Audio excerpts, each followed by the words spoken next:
Hello and welcome to this video. You could like, share and subscribe to the channel. I'd much appreciate it. Liking out the algorithm, sharing gets in front of people's faces, and subscribing lets me know you like the channel.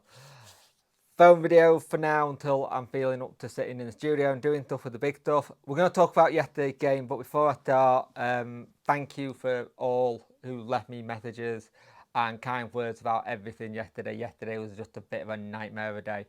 Right, before you all have a go at me and go, get some rest, you should be resting, you shouldn't be making videos. My other half is sick of me whinging about Wednesday.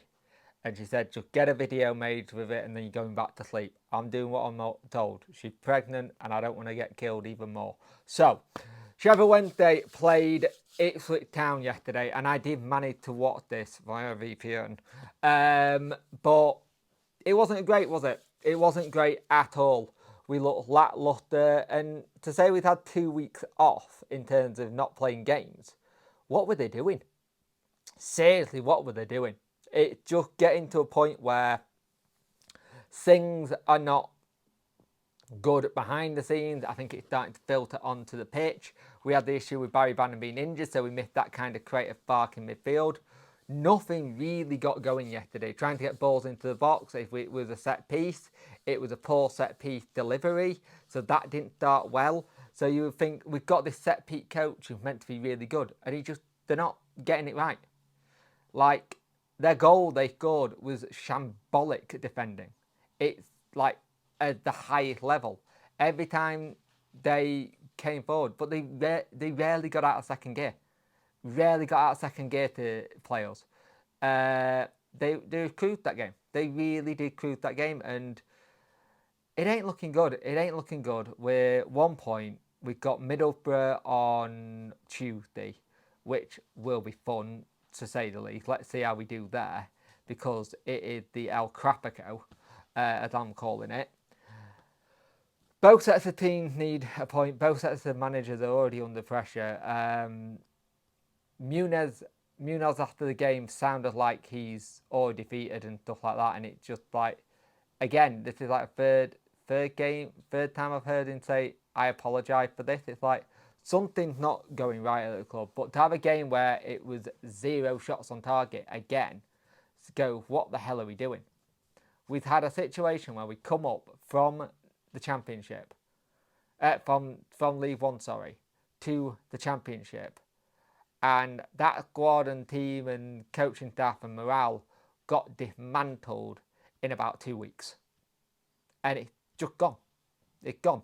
The whole situation. I do worry that he's now on borrowed time. And that it could be sooner than later. Chansiri's going to put out yet another statement FC. And we're going to be like, right, we're searching for another manager. Just the only person that came out of that game with like looking decent was the goalkeeper for us. He pulled off some really good saves to keep it being more than one. And if your goalkeeper's getting the man of the match, there's an issue there.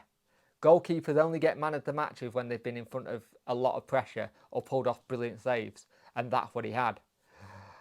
Going forward, it just looked non-existent. There were spells where we were starting to get back into the game.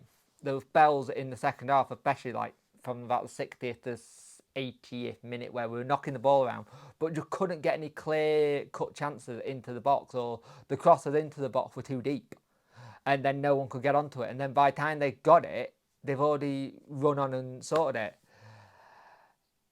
Gaffer looks a broken man already. Some people questioned the appointment when he came in, and I was willing to give him the benefit of the doubt. I still am to a point, but at what point do you start giving him the benefit of the doubt and you go, we need to get wins.